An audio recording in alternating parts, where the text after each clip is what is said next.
একদম পানিয়ে থই থই করতেছে। এই যে কি অবস্থা হয়েছে, আমি তো বাসার ভিতরেই ছিলাম, জানি না যে আমি এখন যেখানে থাকি এইখানে দেখেন কি অবস্থা পানিয়ে। এখানে এক হাঁটু পানি, একটু আগে একজন হেঁটে যাচ্ছে আমি দেখছিলাম, পুরো এক হাঁটু পানি। কালকে সকালে অফিসে গেলেই বুঝতে পারবো কতটুকু পানি হয়েছে অফিসে।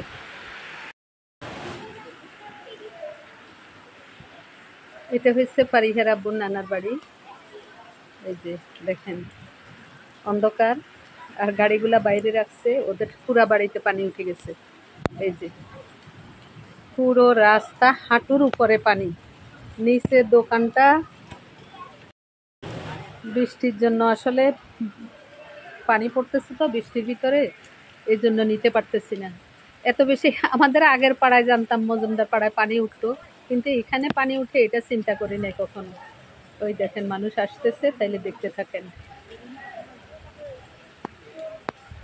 এই যে দেখছেন হাঁটু পরিমাণ পানি, এখানে পানি উঠে এটা আমি কখনো চিন্তা করি নাই, যে চিন্তাটা আমার ভুল হয়ে গেল।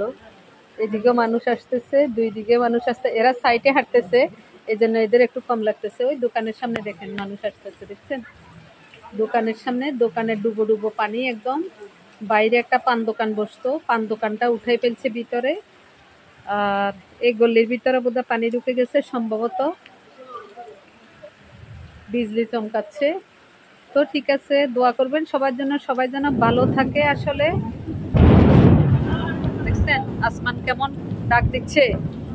তো ঠিক আছে, ভালো থাকবেন। না আর থাকছি না, বাইরে ভিতরে ঢুকে যাই। আসলে অনেক জোরে জোরে ডাক দিচ্ছে আসমানে, আর সন্ধ্যা থেকেই এরকম